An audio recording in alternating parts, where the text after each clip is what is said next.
ಬೆಸಲ್ವಾಡಿ ಶ್ರೀ ಲಕ್ಷ್ಮೀದೇವಿ ಅಮ್ಮನವರಿಗೆ ನೂತನ ಬೆಳ್ಳಿ ಕವಚ ಸಮರ್ಪಣೆ. ಗಾಳಿಪುರ ಮಹದೇವ ಅವರಿಂದ 4.5 ಕೆಜಿ ಬೆಳ್ಳಿ, ಗ್ರಾಮಸ್ಥರಿಂದ 1.5 ಕೆಜಿ ಬೆಳ್ಳಿ, ಒಟ್ಟು 6 ಕೆಜಿ ಬೆಳ್ಳಿ ಕವಚ. ಚಾಮರಾಜೇಶ್ವರ ಡೆವಲಪರ್ಸ್ ಮಾಲೀಕರಾದ ಗಾಳಿಪುರ ಮಹದೇವು ಅವರು ಬೆಸಲ್ವಾಡಿ ಗ್ರಾಮಸ್ಥರ ಸಹಕಾರದಲ್ಲಿ ಗ್ರಾಮದ ಶ್ರೀ ಲಕ್ಷ್ಮೀದೇವಿ ಅಮ್ಮನವರ ದೇವಸ್ಥಾನದಲ್ಲಿ ನೂತನ ಬೆಳ್ಳಿ ಕವಚ ಸಮರ್ಪಣೆ ಮಾಡಿದರು. ನೂತನ ಬೆಳ್ಳಿ ಕವಚ ತಂದ ಗಾಳಿಪುರ ಮಹದೇವು ಹಾಗೂ ಕುಟುಂಬದವರನ್ನ ಗ್ರಾಮಸ್ಥರು ಗ್ರಾಮದ ಸರ್ಕಾರಿ ಶಾಲೆಯ ಮುಂಭಾಗದಿಂದ ಪೂರ್ಣಕುಂಭ ಸ್ವಾಗತದೊಂದಿಗೆ ನೂತನ ಬೆಳ್ಳಿ ಕವಚಕ್ಕೆ ಪೂಜೆ ಸಲ್ಲಿಸಿ ವಾದ್ಯಗೋಷ್ಠಿಯೊಂದಿಗೆ ದೇವಸ್ಥಾನಕ್ಕೆ ಮೆರವಣಿಗೆಯಲ್ಲಿ ಕರೆದೊಯ್ಯಲಾಯಿತು. ಶ್ರೀ ಲಕ್ಷ್ಮೀದೇವಿ ಅಮ್ಮನವರಿಗೆ ನೂತನ ಬೆಳ್ಳಿ ಕವಚ ಸಮರ್ಪಣೆ ಮಾಡಲಾಯಿತು. ಗ್ರಾಮದ ಗೌಡಿಕೆ ಬಿ ಶಾಂತಮಲ್ಲಪ್ಪ ಮಾತನಾಡಿ, ಗಾಳಿಪುರದ ಮಹದೇವು ಅವರು ಮನೆದೇವರು ನಮ್ಮ ಗ್ರಾಮದ ಲಕ್ಷ್ಮೀದೇವಿ ಅಮ್ಮನವರು. ಅವರು ರಥ ನಿರ್ಮಾಣಕ್ಕೂ ಸಹ 1.5 ಲಕ್ಷ ರೂಪಾಯಿ ಕೊಟ್ಟಿದ್ದಾರೆ. ಅಲ್ಲದೆ ಗ್ರಾಮದ ಶ್ರೀ ಲಕ್ಷ್ಮೀದೇವಿ ಅಮ್ಮನವರಿಗೆ ನೂತನ ಬೆಳ್ಳಿ ಕವಚ ಧಾರಣೆ ಮಾಡಲು 4.5 ಕೆಜಿ ಬೆಳ್ಳಿ ಕೊಡುವುದಾಗಿ ತಿಳಿಸಿದರು. ಬೆಳ್ಳಿ ಕವಚ ತಯಾರಕರು ಸಾಲೋದಿಲ್ಲ, ಇನ್ನು 1.5 ಕೆಜಿ ಬೇಕು ಎಂದಾಗ ಆಗ ನಾವು ದೇವಸ್ಥಾನದ ವತಿಯಿಂದ 1.5 ಕೆಜಿ ಬೆಳ್ಳಿ ಕೊಟ್ಟಿದ್ದೇವೆ. ಹೊಸದಾಗಿ ಚಿನ್ನವನ್ನ ಮಾಡಿಸಿದ್ದೇವೆ. ಗಾಳಿಪುರ ಮಹದೇವ ಅವರಿಗೆ ಗ್ರಾಮಸ್ಥರ ಪರವಾಗಿ ಅಭಿನಂದಿಸುತ್ತೇವೆ ಎಂದರು. ದೇವಸ್ಥಾನಕ್ಕೆ ನೂತನ ಬೆಳ್ಳಿ ಕವಚ ಸಮರ್ಪಿಸಿದ ಗಾಳಿಪುರ ಮಹದೇವ ಮಾತನಾಡಿ, ಬೆಸಲವಾಡಿ ಶ್ರೀ ಲಕ್ಷ್ಮೀದೇವಿ ನಮ್ಮ ಮನೆದೇವರು ಆಗಿದ್ದು ಆಗಾಗ ಇಲ್ಲಿಗೆ ಪೂಜೆ ಮಾಡಿಸಲು ಬರ್ತಾ ಇದ್ವು. ನಮ್ಮ ಇಷ್ಟಾರ್ಥಗಳು ಈಡೇರಿತು. ಈ ದೇವರಿಗೆ ಏನನ್ನ ಮಾಡಿಸಬೇಕು ಎಂದ 1 ರಿಂದ 2 ಕೆಜಿ ಬೆಳ್ಳಿ ಮಾಡಿಸಬೇಕು ಎಂಬ ಆಸೆ ಬಂತು. ಆ ತಾಯಿಯ ಕೃಪೆಯಿಂದ 4.5 ಕೆಜಿ ಬೆಳ್ಳಿ ನೂತನ ಕವಚವನ್ನ ಮಾಡಿಸಲು ಮನಸ್ಸಾಯಿತು. ದೇವಸ್ಥಾನಕ್ಕೆ ಅಳತೆಯವರು ಬಂದಾಗ 4.5 ಕೆಜಿ ಬೆಳ್ಳಿ ಸಾಲುವುದಿಲ್ಲ, 6 ಕೆಜಿ ಬೇಕು ಎಂದರು. ಆಗ ಬೆಸಲ್ವಾಡಿ ಗ್ರಾಮಸ್ಥರ ಸಹಕಾರದಲ್ಲಿ 6 ಕೆಜಿಗೆ ನೂತನ ಬೆಳ್ಳಿ ಕವಚ ಮಾಡಿಸಿ ಇದು ಲಕ್ಷ್ಮೀದೇವಿ ಅಮ್ಮನವರಿಗೆ ಸಮರ್ಪಿಸಲಾಯಿತು. ಇದು ತುಂಬಾ ಖುಷಿ ತಂದಿದೆ ಎಂದರು. ಈ ಸಂದರ್ಭದಲ್ಲಿ ಜಿ ಮಹದೇವಪ್ಪ, ಆನಂದ ಡೈರಿ, ಮಹೇಶ, ಪಿ ನಾಗರಾಜು, ಮಹದೇವಪ್ಪ, ಬಿಬಿ ನಾಗರಾಜು, ಸಿದ್ದನಾಯ್ಕ, ನಾರಾಯಣ ನಾಯ್ಕ, ರಾಜು, ಸಿದ್ದಶೆಟ್ಟಿ, ಸಿದ್ದಮಲ್ಲಪ್ಪ, ಬೆಳ್ಳಶೆಟ್ಟಿ, ವೆಂಕಟಪ್ಪ, ಕೊಳ್ಳೇಗಾಲದ ಪದ್ಮನಾಭ, ಸತ್ಯನಾರಾಯಣ, ಕುಮಾರಸ್ವಾಮಿ ಹಾಗೂ ಗ್ರಾಮದ ಎಲ್ಲ ಕೋಮಿನ ಯಜಮಾನರು, ಗಾಳಿಪುರ ಗ್ರಾಮದ ಯಜಮಾನರು, ಗ್ರಾಮಸ್ಥರು ಹಾಜರಿದ್ದರು. ನಂತರ ಅನ್ನ ಸಂತರ್ಪಣೆ ನಡೆಯಿತು.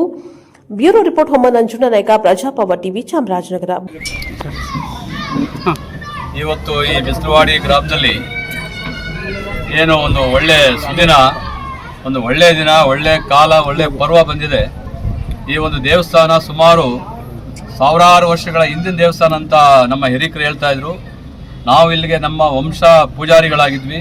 ನಮ್ಮ ತಾತ, ನಮ್ಮ ತಂದೆ, ನಮ್ಮ ದೊಡ್ಡಪ್ಪ ಎಲ್ಲ ಪೂಜೆ ಮಾಡ್ಕೊಂಡು ಬಂದ್ವಿ ದೇವಸ್ಥಾನ. ಇವತ್ತು ನಮ್ಮ ಅಣ್ಣನ ಮಗ ಇದ್ದಾನೆ, ಹಾಗೆ ನಮ್ಮ ಗ್ರಾಮಸ್ಥರು ಎಲ್ಲ ಪೂಜಾರಿಗಳೇ. ಈ ಒಂದು ಪೂಜಾ ಸ್ಥಾನದಲ್ಲಿ ಈ ಒಂದು ಪೂಜಾ ಸ್ಥಾನದಲ್ಲಿ ಈ ಒಂದು 15 ವರ್ಷಗಳ ಹಿಂದೆ ಇದು ದೇವಸ್ಥಾನ ತುಂಬಾ ಎಲ್ಲ ಕಡೆ ಪಾಳು ಬಿದ್ದು ಎಲ್ಲ ಹಾಳಾಗಿತ್ತು. ಬರೀ ಪೂಜೆ ಮಾತ್ರ ನಡೀತಾ ಇತ್ತು.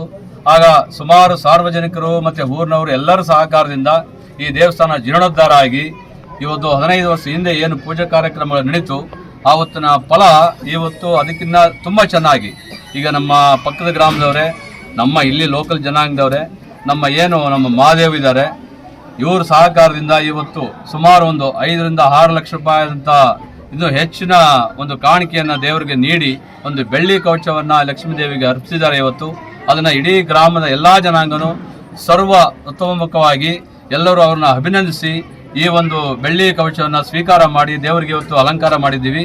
ಹಾಗಾಗಿ ದೇವರು ಮಹಾದೇವ್ ಅವರ ಕುಟುಂಬಕ್ಕೆ, ಮಹಾದೇವ್ ಅವರಿಗೆ ಒಳ್ಳೆ ಭಾಗ್ಯವನ್ನು ಕೊಟ್ಟು, ಒಳ್ಳೆ ಸೌಭಾಗ್ಯವನ್ನು ಕೊಟ್ಟು, ಆರೋಗ್ಯ ವೃದ್ಧಿ ಕೊಟ್ಟು ಅವ್ರನ್ನ ಇನ್ನೂ ಮುಂದೆ ದೊಡ್ಡ ವ್ಯಕ್ತಿಯನ್ನಾಗಿ ಮಾಡಲಿ ಅಂತ ಆ ದೇವಿ ಪರವಾಗಿ ನಾವೆಲ್ಲ ಕೇಳ್ಕೊತೀವಿ. ಮತ್ತೆ ಹಾಗೆ ಇವತ್ತು ಏನು ಎಲ್ಲ ಜನ ನೆರೆದಿದ್ದಾರೆ.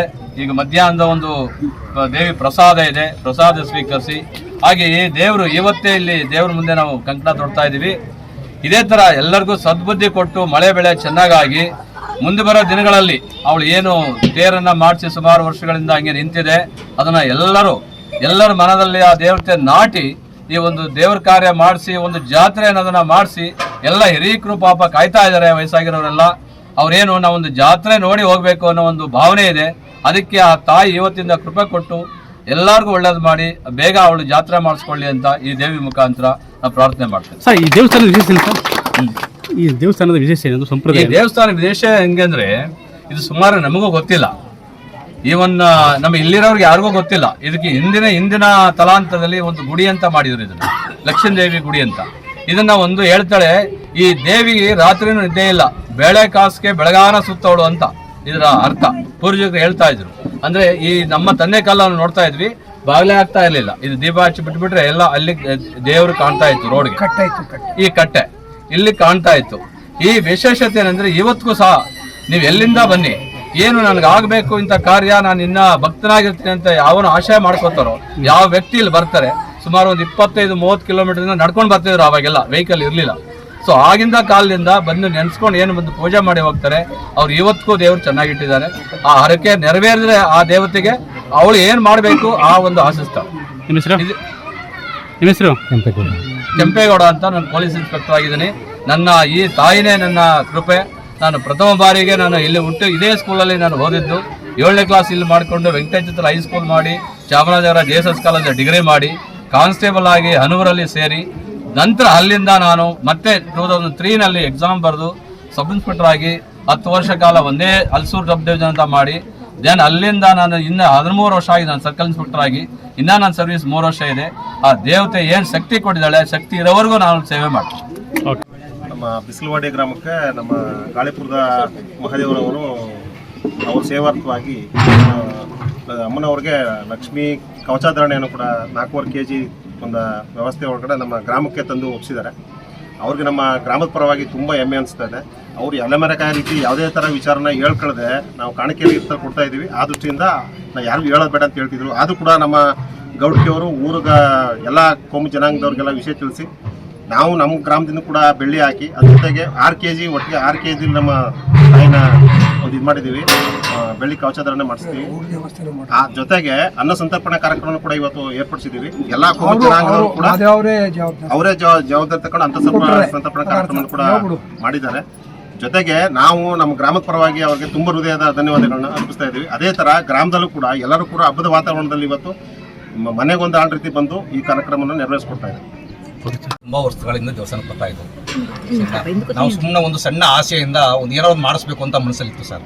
ಸರಿನಾ, ಆ ಒಂದು ಕಾರಣಕ್ಕೆ ಒಂದು ಸಣ್ಣದಾಗಿ ಒಂದು kg 2 kg ಮಾಡಿಸ್ಬೇಕು ಅಂತಂದು ತಾಯಿ ಕೃಪೆಯಿಂದ ಒಂದು 4 kg ಬೆಳ್ಳಿ ಮಾಡಿಸ್ಬೇಕು ಅನ್ನಿಸ್ದಾಗ ಆಗ ಮಾಡಿಸೋರ್ನ ಅಳ್ತಾ ಮಾಡಿಸೋರು ಕರೆದಿದ್ದು ನಾವು. ಅವರು 4 kg ಆಗಲ್ಲ 6 kg ಬೇಕು ಅಂತಂದ್ರು. ನಮ್ಮ ಬಿಸ್ಲೋಡಿ ಗ್ರಾಮಸ್ಥರೆಲ್ಲ ಸೇರಿ ಮಾಡಿಸ್ತಿದ್ದೀವಿ, ದೊಡ್ಡದಾಗೆ ಮಾಡ್ಸವ, ನಾವು ನಿಮ್ಮ ಜೊತೆ ಕೈ ಜೋಡಿಸ್ತೀವಿ ಅಂತೇಳಿ ಅವ್ರು ತುಂಬ ಸಪೋರ್ಟ್ ಮಾಡಿ ನಮ್ಮ ಜೊತೆ ಪ್ರೋಸೆಸ್ ಮಾಡಿ ಪ್ರತಿಯೊಂದಕ್ಕೂ ನಮ್ಮ ಜೊತೆ ಬೆನ್ನೆಲುಬು ನಿಂತ್ಕೊಂಡು ಈ ಕಾರ್ಯಕ್ರಮವನ್ನು ಮಾಡ್ಕೊಟ್ಟಿದ್ದಾರೆ ಸರ್. ಹಂಗೆ ನಮ್ಮ ಮನೆ ದೇವ್ರ ದೇವಸ್ಥಾನ ಇದು. ನಮಗೆ ಮೂಲತಃ ನಾವು ಬಿಸ್ಲೋಡಿಯವರು ಅಂತಿದ್ವಿ, ಬಿಸ್ಲೋಡಿಯವರು. ಅದರಿಂದ ನಮಗೆ ಈ ತಾಯಿಗೆ ಒಂದು ನಮಗೇನೋ ಸಣ್ಣ ಆಸೆ, ನಾವು ಏನು ಅನ್ಕೊಂಡಿವಿ ನೆರವೇರಿಸಿದ್ರೆ ತಾಯಿ ಆ ಒಂದು ಆಸೆಯಿಂದ ಮಾಡಿಸ್ತೀವಿ ಸರ್. ಒಟ್ಟು ನಿಮ್ಮ ಇಷ್ಟಾರ್ಥ ಇದೆ ಸರ್. ಅದು ಪ್ರಯುಕ್ತನೇ ಮಾಡಿಸಿದ್ರೆ ಹೌದು ಸರ್. ಏನಿಸ್ತದೆ ನಿಮ್ಗೆ? ಏನಿಸ್ತದೆ ಈಗ? ತುಂಬಾ ಖುಷಿ ಆಗ್ತದೆ ಸರ್.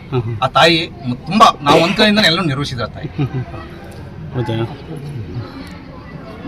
ಸುಮಾರು ಅಂದಾಜು ಎಷ್ಟಾಯಿತು ಅಮೌಂಟ್ ಸರ್? ಅಮೌಂಟ್ ಏನು ಮಾಡೋದು ಬೇಡಿ ಸರ್, ದಯವಿಟ್ಟು ಎಲ್ಲೂ ಅಮೌಂಟ್ ಯಾವುದೇ ತರ ಎಲ್ಲೂ ಪ್ರಸ್ತಾಪ ಮಾಡ್ಸೋದು ಬೇಡಿ. ಅದನ್ನ ಇದು ಪಬ್ಲಿಸಿಟಿನೂ ಬೇಡ ಅಂತಂದು ಇದ್ದು ಸರ್. ನಾವು ಲಕ್ಷ್ಮೀದೇವಿ ದೇವ್ರ ಒಕ್ಲು ಮೊದಲು ನಮಗೆ ತೇರು ಮಾಡಾದ್ರು 1.5 ಲಕ್ಷ ಕೊಟ್ಟರೆ, ಇದರಲ್ಲಿ 4.25 kg ಬೆಳ್ಳಿ ಕೊಡ್ತೀನಿ ಅಂದರು. ಇದು ಮಾಡೋರು ಏನು ಮಾಡಿದ್ರು, ಸಾಲದಲ್ಲಿ ಇನ್ನೂ 1.25 kg ಬೇಕು ಅಂದರು. ಆಗ ನಾವು ದೇವಸ್ಥಾನ ವತಿಯಿಂದ 1.25 kg ಬೆಳ್ಳಿನೂ ಕೊಟ್ಟಿವಿ, ಚಿನ್ನನೂ ಮಾಡಿಸಿವಿ ಪುನಃ ಹೊಸದಾಗಿ. ಇವರು ಇದ್ರ ಬಗ್ಗೆ ಭಾಳ ಗೌರವಿತವಾಗಿ ಬರ್ತಾರೆ. ಇದ್ರ ಬಗ್ಗೆ ಏನಂತಾರೆ ನೀವು? ಇದ್ರ ಬಗ್ಗೆ ಏನು ಸುಮ್ಗೆ ನಮಗೆ ಖುಷಿ ಆಯಿತು. ಈಗ ಅವ್ರು ಇವತ್ತಲ್ಲ ಸುಮಾರಾಗಿ ಬರ್ತಾಯಿದ್ರು ಅಂತ ನಮಗೂ ವಿಚಾರ ಗೊತ್ತಿಲ್ಲ. ನಾನು ಈ ರೀತಿ ನನ್ನ ಹೆಸರು ಹೇಳ್ಬೇಡಿ, ದುಡ್ಡು ಕೊಟ್ಟದ್ದು ಹೇಳ್ಬೇಡಿ, ಬೆಳ್ಳಿ ಕೊಟ್ಟದ್ದು ಹೇಳ್ಬೇಡಿ ಅಂದ್ರು. ಆದ್ರೆ ನಾವು 100 ಜನ ಗ್ರಾಮದಲ್ಲಿ ವಿಚಾರ ಮುಟ್ಟಿಸ್ಬೇಕಲ್ಲ. ಅದರಿಂದ ನಮ್ದು ದೇವಸ್ಥಾನದ ವತಿಯಿಂದ ಚಿನ್ನ ಇತ್ತು, ಅದನ್ನು ಸೇಲ್ಸ್ ಮಾಡಿ ಪುನಃ ಬೆಳ್ಳಿ ತಂದು ಕೊಟ್ಬಿಟ್ಟು ಈಗ ಒಂದು ಪದಾರ್ಥನೂ ಮಾಡಿಸಿ ಒಂದು 84 ಗ್ರಾಮ್ಗೆ ಅವರು ಧನ್ಯವಾದ. ನಿಮ್ಮ ಹೆಸರು?